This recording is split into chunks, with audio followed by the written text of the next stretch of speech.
မင်္ဂလာပါခင်ဗျာရွှေညမြေကကြိုဆိုပါရစေကျွန်တော်ရွှေညမြေရဲ့စာရေးဆရာပြည်တွင်ဆရာငင်းမြင့်မာပြည်ရဲ့တဏိတာကံမြင့်ရရာကံမြင့်ဟောစတန်များကိုနားထောင်မှတ်သားလှုပ်ဆောင်တဲ့အတွက်အကျိုးများစွာရရှိတယ်လို့ကြားသိရတဲ့အတွက်များစွာဝမ်းသာမိပါတယ်ခင်ဗျာကျွန်တော်ရွှေညမြေပြည်သက်ကြီးအတွက်ဆရာကြီးရဲ့တဏိတာကံမြင့်ရရာများကိုစောလင်းစွာသိရှိနိုင်ဖို့ညပိုင်းကလေးကထုတ်လွှင့်တင်ဆက်ပေးနိုင်ရန်ရွှေညမြေဖွဲ့သားများကပြင်ဆင်နေပြီဖြစ်ပါကြောင်းတရင်ကောင်းပါအပ်ပါတယ်ခင်ဗျာရွှေညမြေပြည်သက်ကြီးတဏိတာပင်မနွမ်းနေသမျှကိုတခဏတာပန်းတော်ဖြည့်ချိန်မှာဆရာကြီးရဲ့တဏိတာကံမြင့်ရရာများကိုမှတ်သားနားဆင်ပြီးနေ့တင်မှာစိတ်သစ်လူသစ်ခွန်အားသစ်တွေနဲ့လုပ်ငန်းဆောင်တာများအဆင်ပြေပြီးစီစဉ်ရတနာများတိုးပွားပါစီကြောင်းစုမွန်ကောင်းတောင်းအပ်ပါတယ်ခင်ဗျာ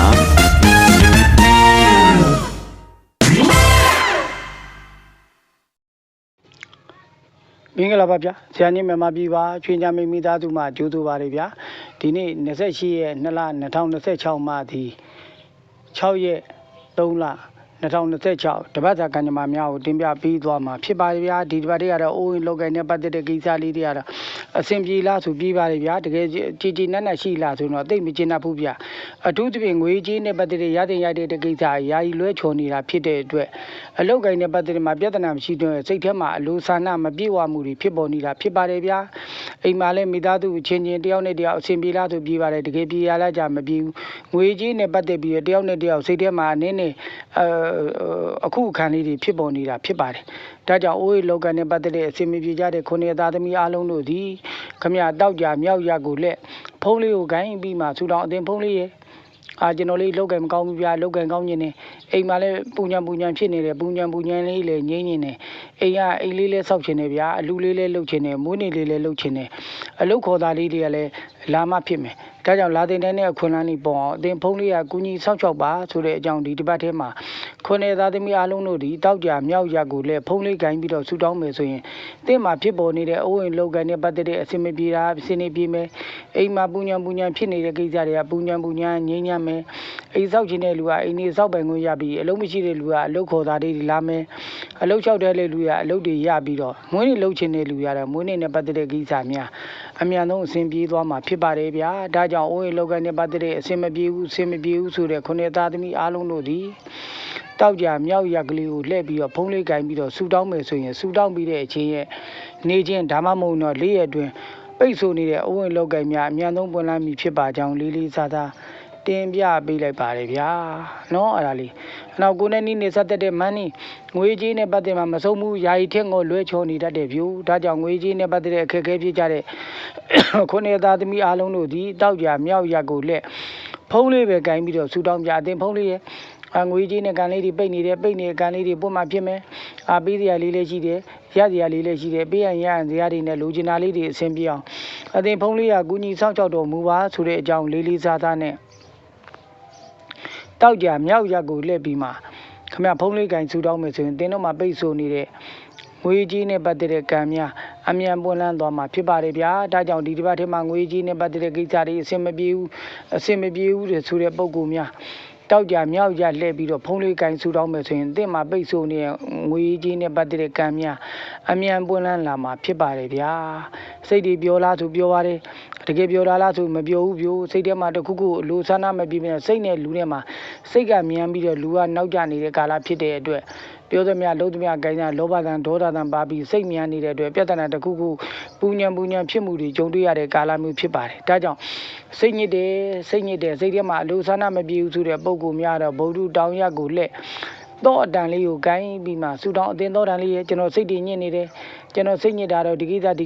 ကြောင့်စိတ်တွေညစ်နေတာအဲ့ကိစ္စတွေအများဆုံးငြိမ်းချမ်းနေတယ်အများဆုံးငြိမ်းသားနေတဲ့အခွင့်အလမ်းတွေပေါ့အတင်တော်လေးကကူညီဆောင်ကြောက်ပါဆိုတဲ့အကြောင်းဗုဒ္ဓတောင်းရက်ကိုလက်ဆိုင်ကခတ်တဲ့တော့ကားကိုခတ်တဲ့ခလို့အိမ်မှာခတ်တဲ့တော့အတန်လေးကိုကိုင်းပြီးမှဆူတောင်းမယ်ဆိုရင်တော့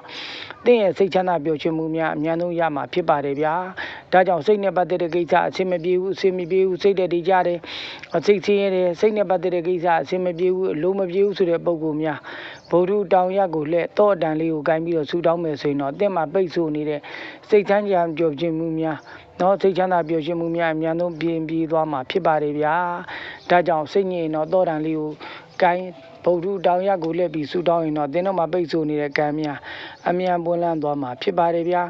ကိုနဲ့နီးနဲ့ဆက်တဲ့တေးလူယောက်ျားကိုရင်ကိုရမကပ်ဘူးလာ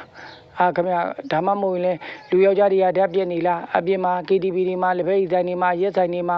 အပြင်မှာလက်ရသွားနေလားဖမ်းမစီမှာကြောက်လားပတ်သက်နေမှတ်ဘူးလားမင်္ဂလာတွေဆောင်ကျင်တာလားအလူတွေလှုပ်ချင်တာလားရွှေလေးပေါင်းထားလားပေါင်းထားတဲ့ရွှေလေးတွေပြန်ရွေးချင်တာလား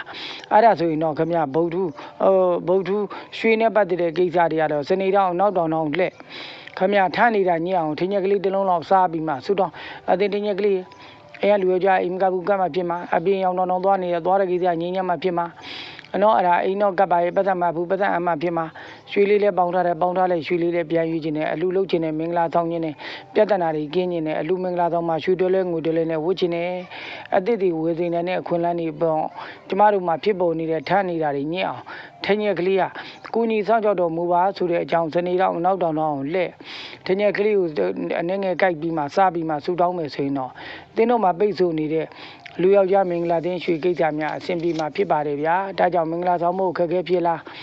းနော်ရွှေနဲ့ပတ်သက်တဲ့ပေါင်းထားတဲ့လူကပြန်ရွေးချင်တာလားအသစ်တွေဝယ်ချင်တာလားအလူတွေလှုပ်ချင်တာလားလူယောက်ျားနဲ့ပတ်သက်တဲ့ပြဿနာတွေပေါ်နေတော့စနေတော့နောက်တောင်လက်ထင်းညက်ကလေးတစ်လုံးလောက်စားပြီးတော့ဆူတောင်းမယ်ဆိုရင်တော့တင်းတို့မှာပိတ်ဆို့နေတဲ့ကံများအမြန်ပွင့်လန်းသွားမှာဖြစ်ပါတယ်ဗျာကိုနဲ့နီးနဲ့ဆက်တဲ့မင်းမင်းနေနဲ့ပတ်သက်တဲ့ကိစ္စလေးတွေအဆင်မပြေဘူးဆိုရင်တော့တင်းနေဝင်နေတော့အရှိမြောက်တော့လက်မိမိရဲ့အင်ကြီးလေးကိုဂိုင်းပြီးမှဆူတော့အသေးအင်ကြီးလေးရဲ့ကျွန်တော်တို့တက္ကသိုလ်ဝန်ထမ်း12တန်းစာမွေးတွေဖြီးတော့မယ်အားရအောင်ခြင်းနဲ့မြေရနဲ့ပတ်သက်တဲ့ကိစ္စလေးကိုဝန်လေးတွေလူချင်းနဲ့ရသိနိုင်တဲ့အခွင့်အလမ်းတွေပေါ်အောင်ကိုကြီးဆောက်ရှောက်ပါအမင်းနဲ့ပတ်သက်လို့ပြောမယ်ဆိုမယ်ယာရုတွေတိုးခြင်းနဲ့စာမွေးတွေအောင်ခြင်းနဲ့အဲ့ကိစ္စတွေအဆင်ပြေအောင်အသင်အားလူလေးကအသင်အင်ကြီးလေးကကိုကြီးဆောက်ရှောက်ပါဆိုတော့ကိုယ့်ရဲ့အင်ကြီးလေးကိုဂိုင်းပြီးဆူတောင်းမလားအားလူလေးကိုဂိုင်းပြီးတော့တင်းနေငွေတွေတောင်လှည့်ပြီးဆူတောင်းမယ်ဆိုရင်တော့စာမွေးဖြီးတဲ့လူတွေအောင်မယ်ရာလူတွေတိုးမယ်မြေယာပိုင်ဆိုင်မှုတွေနဲ့ပတ်သက်တဲ့ကိစ္စမင်းနဲ့ပြောသမျှဆိုသမျှကိစ္စတွေအများဆုံးအဆင်ပြေမှာဖြစ်ပါတယ်ဗျာဒါကြောင့်မင်းနဲ့ပတ်သက်လို့အဆင်မပြေဘူးပညာရေးနဲ့ပတ်သက်တဲ့ပြဿနာတွေကြောက်တယ်အဲ့ဒီဆိုတဲ့ပုံကူများကတော့တင်းနေကုန်နေတော့အရှိမြောက်တော့လှည့်ပြီးမှပညာရေးနဲ့ပတ်သက်တဲ့ကိစ္စကြီးရောမိမိရဲ့အင်ကြီးလေးကိုကိုင်းပြီးမှဆူတော့ဒါမှမဟုတ်တင်းနေကုန်နေတော့အရှိမြောက်တော့လှည့်ပြီးအာလူလေးတစ်လုံးကိုကိုင်းပြီးမှဆူတော့အသင်အင်ကြီးလေးရဲ့အသင်အားလူရဲ့ကျွန်တော်ဆံမွေးဖြည့်အောင်မြင်လိုက်တာဗျာတက္ကသိုလ်ဝန်ထမ်းနေအောင်မြင်ရလိုက်တာစန္ဒတန်းနေအောင်မြင်လိုက်တာမိယာလေးလည်းပိုင်မြင်လိုက်တာဗျာနော်မင်းနဲ့ပြောသမျှဆိုသမျှကိစ္စအချင်းပြီးပြီးယာရုတွေတိုးခြင်းနဲ့ယာရုတွေတိုးစေနေအခွင့်အလမ်းတွေပေါ်အောင်ကိုကြီးဆောက်ရှောက်ပါဆိုတဲ့အကြောင်းလေးစားစားနဲ့တင်းနေကနေတောင်ရှေ့မြောက်တောင်လှည့်ပြီးမှအင်ကြီးသို့မဟုတ်အာလူလေးကင်ဆူတောင်းမယ်ဆိုရင်တော့မင်းနဲ့ပတ်သက်တဲ့ပြဿနာများစာမွေးနဲ့ပတ်သက်တဲ့ပြဿနာများမြေယာနဲ့ပတ်သက်တဲ့ကိစ္စများအများဆုံးငြိမ်းချမ်းသွားမှာဖြစ်ပါတယ်ဗျာကိုသွားခြင်းနဲ့ခီကိုပြောခြင်းနဲ့စကားအမှန်သွားခြင်းတယ်လို့သွားခွင့်ပြောခြင်းတယ်လို့ပြောခွင့်မရဘူးဗျို့အတူတူသွားတော့ခီများအနေကြီးမိပြောတဲ့စကားတွေအောင်မြင်ကြောကြရင်တော့ဗုဒ္ဓတောင်ရက်ကိုလက်မိမိခေါင်းမှာရှိတဲ့သပင်လေးကိုဖိပြီးမှဆူတောင်းသပင်မရှိတဲ့ပုံကိုယ်တွေကတော့ခမဇွန်းလေးကိုဂိုင်းပြီးတော့ဆူတောင်းအသေးသပင်လေးရဲ့အသင်ဆုံးလေးရဲ့ကျွန်တော်သွားတဲ့ခီးတွေအနေကင်းခြင်းနဲ့ပြောတဲ့စကားတွေအောင်မြင်ကြောကြခြင်းနဲ့သွားတော့ခီးများအဆင်ပြေပြီးတော့အနေကင်းပြီးတော့ပြောတဲ့စကားတွေအောင်မြင်ကြောကြအောင်အသင်သပင်လေးကအသင်ဇွန်းလေးကကုညီဆောက်ကြောက်တော်မူပါဆိုတဲ့အကြောင်းလေးလေးစားစားနဲ့ဗုဒ္ဓတောင်ရက်ကိုလက်ဇွန်းလေးကိုဂိုင်းဆူတောင်းမလားသပင်လေးကိုခေါင်းလေးဖိပြီးမှဆူတောင်းမယ်ဆိုရင်တော့သင်ရဲ့လွဲချော်နေတဲ့ခီးစကားများအမြန်ဆုံးတက်မှသွားမှာဖြစ်ပါတယ်ဗျာဒီပေါက်ချင်လားကိုနဲ့ပတ်သက်တဲ့ကိုရင်ကိုရာကိုမိသားစုကိုလုပ်ငန်းတွေမှာပြဿနာတွေငြိမ်းချမ်းလားရေးပေးလေပေးငလင်ပေးတွေဝေးကျင်တာလားစစ်မဲ့ရေးရအနေနဲ့ပတ်သက်တဲ့ဝေးကျင်တာလားပြဿနာတွေဝေးကျင်ရင်တော့ခင်ဗျတင်းနေဝင်နေတော့အရှိမြောက်တောင်လက်ဖြစ်ပေါ်နေတဲ့အခက်အခဲတွေကြောအာလူကြော်လေးတစ်ခုလောက်စားပြီးမှသူတော်အသင်အာလူကြော်လေးရဲ့တဘာဝဖြစ်တဲ့ရေးပေးလေပေးတွေဝေးကျင်နေလူလုတဲ့စစ်မဲ့ရေးရတွေဝေးကျင်နေမင်းရဲ့လောဘဒေါသနဲ့ဝေးကျင်နေပြဿနာတွေငြိမ်းချမ်းနေဗျာကိုရင်ကိုရာကိုမိသားစုကိုလုံငါတော့ပြဿနာငြိမ်းချမ်းနေတယ်ငြိမ်းချမ်းစေနိုင်တဲ့အခွင့်အလမ်းတွေပေါ်အောင်ကိုကြီးဆောက်တော်မူပါဆိုတဲ့အကြောင်းလေးလေးစားစားနဲ့ခင်ဗျတင်းနေဝင်နေတော့အရှိမြောက်တော့လဲအာလူကျော်လေးစားပြီးဆူတောင်းမယ်ဆိုရင်တော့အတင်းတော့မှပိတ်ဆို့နေတဲ့ကံမြအမြန်ပွင့်လန်းသွားမှာဖြစ်ပါတယ်ဗျာ အကြောင်းဒီတစ်ပတ်ထဲမှာတော့ခမရအဲ့မှာထီကန်လေးတွေစားမဲ့ပုံကွယ်တဲ့တင်းငွေနေတော့အရှိမြောက်တောင်လက်အာလူလေးကိုဂိုင်းပြီးတော့ဆူတောင်းအသေးအာလူလေးရဲ့ကျွန်တော်နိုင်ငံမှာအောင်မလေးထီတခြားနိုင်ငံမှာလုပ်တဲ့ထိုင်းဒီမလေးရှားဒီစင်ကာပူဒီထီတွေကိုကန်ဆန်းတော်မယ်ကန်ဆန်းတဲ့ကိစ္စလေးတွေအဆင်ပြေခြင်းနဲ့အဆင်ပြေစေနဲ့အခွင့်အလမ်းတွေပေါ်အောင်အသေးအာလူလေးကကူညီဆောင်ရှောက်ပါဆိုတဲ့အကြောင်းလေးစားတဲ့အာလူလေးဂိုင်းဆူတောင်းမယ်ဆိုရင်တော့ထီကန်များအများဆုံးငြိမ်းချမ်းသွားမှာဖြစ်ပါလေဗျာဒီတစ်ပတ်ထဲမှာတကယ်လို့ထီကန်လေးတွေစားမယ်ဆိုရင်တော့3တို့4တို့6တို့8တို့ဆိုတဲ့ကဏ္ဍလေးတွေကန်ဆန်းမယ်ဆိုရင်တင်းတို့မှာပိတ်ဆို့နေတဲ့ထီကန်များအမြန်ပွင့်လန်းသွားမှာဖြစ်ပါတယ်ဗျာဒါကြောင့်3 4 6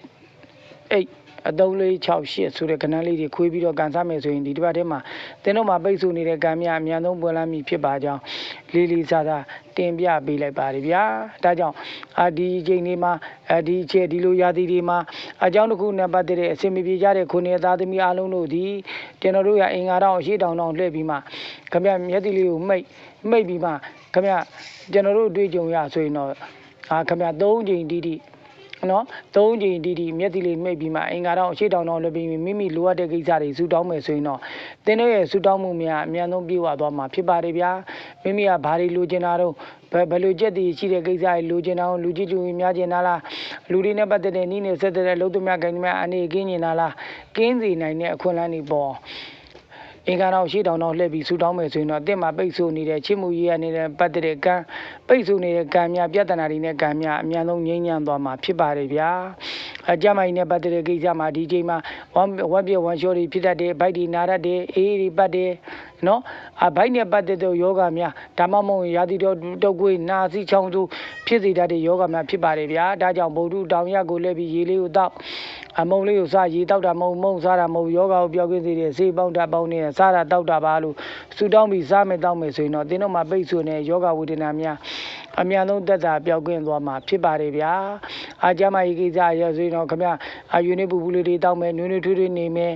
ဆိုလို့ရှိရင်တော့တင်းတို့မှာပိတ်ဆို့နေကြမ်းမာရေးနဲ့ပတ်သက်တဲ့ပြဿနာများအမြန်ဆုံးငြိမ်းချမ်းသွားမှာဖြစ်ပါတယ်ဗျာတခုခုနဲ့ပတ်သက်တဲ့လက်ရှိအနေထားတဲ့တိုးတက်ခြင်းနဲ့အိမ်ကြီးရှိတဲ့အိမ်ကြီးထဆောက်ခြင်းနဲ့တိုက်တီဆောက်ခြင်းနဲ့လက်ရှိအနေထားတဲ့ဝင်ငွေတွေတိုးခြင်းနဲ့အလောက်ကိုင်းတွေကောင်းခြင်းနဲ့တိုးတက်လို့တဲ့ပုံကိုယ်တွေကတော့စနေတောင်နောက်တောင်လက်ထဲမှာဘာမှမကိုင်မနဲ့စနေတောင်နောက်တောင်လက်မျက်တိလေးမှိတ်ပြီးမှ15ချိန်တိဆူတောင်းလိုက်စမ်းပါဗျာသင်တို့မှာပိတ်ဆို့နေတဲ့အဆူတောင်းမှုများအမြန်ဆုံးပွင့်လန်းသွားမှာဖြစ်ပါတယ်ပတ်သက်နေဝင်းခြင်းနဲ့ဆူတောင်းရင်15ချိန်ဆူတောင်းမယ်ဆိုပတ်သက်နေဝင်လာပြီဆိုတဲ့အတွေ့အမျိုးမိတ်ထားတဲ့မျက်လုံးထဲမှာအောင်ပေါ်ပြုပြီးမှခင်ဗျာဆူတောင်းမယ်ဆိုတော့ငွေကြီးနဲ့ပတ်သက်တဲ့ကံများအမြန်ပွင့်လန်းသွားမှာဖြစ်ပါတယ်။ဒါကြောင့်မိမိလူဆန္ဒရှိတဲ့ကိစ္စတွေဆူတောင်းတဲ့အခါတိုင်းမျက်စိထဲမှာအဲ့ဒီလူဆန္ဒရှိတဲ့ကိစ္စတွေဝင်လာပြီးဆိုတဲ့စိတ်မျိုးတွေးပြီးဆူတောင်းမယ်ဆိုတော့တင်းတို့မှာပိတ်ဆို့နေတဲ့ကံများအမြန်ပွင့်လန်းသွားမှာဖြစ်ပါတယ်ဗျာဒီအချိန်မှာသဘာဝအရာပြဿနာရေပေးလေးပေးတွေဖြစ်တယ်စစ်မဲ့ရေးရတွေဖြစ်တယ်ကိုနိုင်ငံကိုလူမျိုးတခြားနိုင်ငံတွေမှာလည်းဖြစ်နေတာဖြစ်တယ်လူတွေကစားဝင်နေနဲ့ပတ်သက်တဲ့ကိစ္စစားစရာဝတ်စရာနေစရာနဲ့ပတ်သက်တဲ့အခက်အခဲဖြစ်နေတာဖြစ်ပါတယ်ဒါကြောင့်ရာဟုတောင်နောက်မြောက်တောင်လှည့်ပြီးမှခင်ဗျာစားစရာတွေနဲ့ပတ်သက်တာမျက်စိလေးမိတ်ပြီးဆူတောင်းမလားဝတ်စရာတွေနဲ့ပတ်သက်တာမျက်စိလေးမိတ်ပြီးဆူတောင်းမလားနေစရာနဲ့ပတ်သက်တဲ့ကိစ္စလေးတွေနေခြင်းတဲ့ကိစ္စလေးတွေမျက်စိမိတ်ပြီးဆူတောင်းမှုဆိုရင်တော့စားဝင်နေနဲ့ပတ်သက်တဲ့ကံများအမြန်ဆုံးပွင့်လန်းသွားမှာဖြစ်ပါတယ်ဗျာဒါကြောင့်ကျွန်တော်တို့ကျမကြီးမကောင်းတဲ့ပုံကူများကန်နေနေတဲ့ပုံကူများကိုကန်နေနေတယ်လို့ယူဆနေတဲ့ပုံကူများပုံကူပေါင်းတို့ဒီကျွန်တော်တို့ရပြရင်တော့တောက်ကြမြောက်ရက်ကိုလှည့်ပြီးမှတခုခုကိုစားမယ်တောက်မယ်ဆူတောင်းမယ်ဆိုရင်တော့တင်းတို့မှာပိတ်ဆို့နေတဲ့ကံများအမြန်ပွင့်လန်းသွားမှာဖြစ်ပါတယ်ဗျာဒါကြောင့်တောက်ကြမြောက်ရက်ကိုလှည့်ပြီးတော့ဖျောင်းနိုင်မီလေးကိုထွန်းပြီးဆူတောင်းရင်တကူတွေကြီးမယ်ကျမကြီးကောင်းမယ်အလိုဆန္ဒတွေပြည့်လွာမှာဖြစ်ပါတယ်မီးမရရင်တော့ခမမီးဖို့တဲ့အခါမှာတောက်ကြမြောက်ရက်ကိုလက်ကလေးကိုမီးခင်ပြီးမှမျက်စိလေးမိတ်ပြီးမှ12ကြိမ်တိဆူတောင်းမယ်ဆိုရင်တော့တင်းတို့မှာပိတ်ဆို့နေတဲ့တကူများအများဆုံးပွင့်လန်းပြီးတော့မိမိလိုအပ်တဲ့ကိစ္စများအများဆုံးအဆင်ပြေမှာဖြစ်ပါတယ်ဗျာအောက်လက်ငယ်သားတွေတော်လန်းနေလားအမိန်ုံမနာခံမှုလားကိုယ်ပြည့်တင်ရှုပ်ရဝေဖန်နေတယ်ဆိုရင်တော့တင်းနေလားအရှိအယကိုလက်ပြီးမှခင်ဗျာဆူတောင်းမယ်ဆိုရင်တော့လူကြီးလူကြီးတွေများပြီးအောက်လက်ငယ်သားရဲ့အမိန်နာခံမှုများဖြစ်ပေါ်လာမှာဖြစ်ပါတယ်ဒါကြောင့်ဒေါ်လာနဲ့ပုံကန်နဲ့နောက်ကျောဓာတ်မဲ့ထိုးမှကြောက်ရင်တော့ခင်ဗျာတင်းနေလားအရှိအယကိုလက်ပြီးမှဆူတောင်းမယ်ဆိုရင်တော့တင်းတို့မှာပိတ်ဆို့နေတဲ့ကံများအများဆုံးပွင့်လန်းသွားမှာဖြစ်ပါတယ်ဗျာကျွန်တော်တို့ဒီဟာ 2လပိုင်းဖြစ်ပါတယ်လကုန်28ဖြစ်ပါတယ်နောက်တနေ့ကစပြီး3လပိုင်းကိုရောက်သွားတာဖြစ်တယ်3လပိုင်းထဲမှာ1ရက်2ရက်9ရက်6ရက်16ရက်19ရက်29 29 30ရက်တည်းရက်ကောင်းရက်တက်တွေဖြစ်ပါတယ်ဗျာဒီတွက်ထဲမှာတော့1ရက်2ရက်9ရက်6ရက်ကကံကောင်းသေးတဲ့ရက်ကောင်းရက်တက်တွေဖြစ်တဲ့အတွက်ယူရင်းကနေတူးမယ်အိမ်နေစောက်မယ်စိုက်မှုတွေတင်မယ်မင်္ဂလာကြီးသောခန္ဓာတွေလုပ်မယ်မင်္ဂလာကြီးစောက်မယ်အလူတွေလုပ်မယ်မြေနဲ့ပတ်သက်တဲ့ပနက်တွေချမယ်လက်ရှိအနေထားတဲ့တိုးတက်လူတဲ့ပုဂ္ဂိုလ်အားလုံးကိုဒီအင်္ဂလိပ်လို1ရက်2ရက်9ရက်6ရက်ဒီမှာခင်ဗျရက်ကောင်းရက်တက်နေမှာလှုပ်ချင်းအပြင်သင်တို့မှာပိတ်ဆို့နေတဲ့ကံများအမြန်ပွင့်လန်းပြီဖြစ်ပါကြောင်းလေးလေးစားစားတင်ပြပေးလိုက်ပါတယ်ဗျာဒါကြောင့်ဒီရက်ဒီ1ရက်2ရက်3ရက်5ရက်6မှာမိမိတို့ရဲ့လုံးမဲ့အရေးကြီးတဲ့ကိစ္စတွေမှန်သမျှဒီရက်ဒီမှာပြုလုပ်ခြင်းဖြင့်သင်တို့မှာပိတ်ဆို့နေတဲ့ကံဒီပွင့်လန်းပြီးတော့လက်ရှိနေထားတဲ့ပုံမတိုးတက်တဲ့အနေအထားများရောက်ရှိတော့မှာဖြစ်ပါတယ်ဗျာဒီနေ့က28နေ့ဖြစ်တဲ့အတွက်2လပိုင်းဖြစ်ပါတယ်2လပိုင်းမှာကျွန်တော်တို့ရွှေညမင်းမိသားစုကပြုလုပ်ခဲ့တဲ့ကုသိုလ်ကောင်းမှုဆွညိန်နေလူတန်းခဲ့တယ်နော်လူတန်းခဲ့တဲ့ကြာတန်းကျော်တွေလူတန်းခဲ့ပြီးဖြစ်ပါတယ်ဗျာအဲ့လူတန်းမှုစုစုအတွက်ကျွန်တော်တို့ရွှေညမင်းမိသားစုကိုကြည့်ရှုကြတဲ့ပြည်သက်လူတန်းကြတဲ့ပုဂ္ဂိုလ်စုစုပေါင်းကတော့ဒီလာထဲမှာတော့3,100နဲ့1,000တိတိကျွန်တော်တို့လူငွေများရရှိတယ်လို့လွန်ခဲ့တဲ့1လပိုင်းကတော့2,200 2,100ရရှိပြီးဖြစ်ပါတယ်လူအဲ့တုန်းကတော့ကျွန်တော်16ရက်မှတစ်ကြိမ်24ရက်နေ့မှတစ်ကြိမ်20ရက်နေ့မှတစ်ကြိမ်24ရက်မှတစ်ကြိမ်ကြာတန်ကြိုများ2ကြိမ်ကျွေးပြီးတော့ဆွညရတော့ပုံမပြတ်လူတန်းနေတာဖြစ်သူဒီလာထဲမှာတော့အင်္ဂလိပ်လို16ရက်တစ်ကြိမ်နဲ့တော့ဆွညနေရတော့ပုံမှန်ကျွန်တော်လူတန်းနေတာဖြစ်ပါတယ်ဗျာဒါကြောင့်လူကန်းခဲ့တဲ့ကုပုဂ္ဂိုလ်များကိုကူညီဆောင်ရွက်ကြတဲ့ပုဂ္ဂိုလ်များကြည်ကျူကြတဲ့ပြည်သားအလုံးတို့ဒီရွှေညမင်းမိသားစုက2လပိုင်းမှာပြုလုပ်တဲ့ကုသိုလ်ကောင်းမှုအစုစုကိုအမြပေးဝေပါတယ်ရောက်တဲ့ဘုံဒါနာတာဓုခေါ်ပါသည်တာဓုခေါ်ရတဲ့ပုဂ္ဂိုလ်ကမြေအောင်ပေါင်းဘိုးအောင်ပေါင်းရွှေတော်8000မျိုးတဲ့ဘုံပေါင်းနဲ့30ဘုံမှာရှိတဲ့ဝိနည်းတတ္တဝါအလုံးတွေကြီးတာဓုတွေခေါ်ခွင့်ရပြီးလက်ရှိနေထားတဲ့မြင့်နဲ့မြတ်တဲ့ဘောအောင်ရောက်ပါသည်ရောက်ရုံမကဘူးမြင့်နဲ့မြတ်တဲ့ဘောကရောက်တဲ့ရွှေညမင်းမိသားစုရွှေညမင်းမိသားစုကိုကြည်ကျူကြတဲ့ပြည်သက်လူတန်းကြတဲ့ပုဂ္ဂိုလ်အားလုံးကိုခင်ဗျလက်ရှိနေထားတဲ့အိုးဝင်လောက်ကများပွင့်လာအောင်ကူညီဆောင်ကြောင်းနိုင်ပါသည်ငွေကြေးများအစုလိုက်ပြုံလိုက်လုံးလိုက်ခဲလိုက်ဝင်ရောက်ပြီးသာသနာပြုနိုင်တဲ့သားကောင်းသမီးကောင်းဖြစ်အောင်ကူညီဆောင်ကြောင်းနိုင်ပါသည်စက်ပစ္စည်းတွေပိုင်ပါသည်ဟာလားလူဌာနတွေမှာရွှေတွဲလဲငွေတွဲလေးနဲ့ပျော်ဝှက်ချွေမှာအနေကင်းကင်းနဲ့ဆောင်ရွက်နိုင်ပါသည်နေရာတွေပိုင်ဆိုင်ပါသည်ယာတုတွေတိုးပါသည်ဟာလားစာမွေးတွေဖြင်းအောင်ပါသည်သွားတော်ကြီးများအနေကင်းပြီးပြောသောစကားများအဆင်ပြေပါသည်ကိုရင်ကိုရာကိုမိသားစုမှာတဘာဝပြည့်တဲ့ရေးပေးလေးပေးမိပေးတွေဝေးပါသည်လူလုတ်တဲ့စစ်မေးရဲနဲ့ပတ်သက်လို့ဝေးခွာပြီးတော့အငွေကြေးများအစုလိုက်ပြုံလိုက်လုံးလိုက်ခဲလိုက်ဝင်ပြီးသာသနာများတနေ့တနေ့တရက်ပုံမှုတိုးတက်ပြီးလူရန်နိုင်တဲ့သူတော်တင်သူတော်များများဖြစ်ကြပါသေးရန်ဝိုင်းဝန်းကူညီဆောက်ကြောက်တော်မူပါဆိုတဲ့အကြောင်းလေးလေးစားစားနဲ့ဆရာကြီးမြန်မာပြည်ကယနေ့28ရက်2လ2026မှာဒီ6ရက်3လ2026တပတ်စာကံကြမ္မာများကိုတင်ပြပေးလိုက်ပါတယ်ဗျာအားလုံးကျေးဇူးတင်ပါတယ်ဆရာကြီးမြန်မာပြည်ပါဗျာご覧いただきありがとうございます。Thank you very much.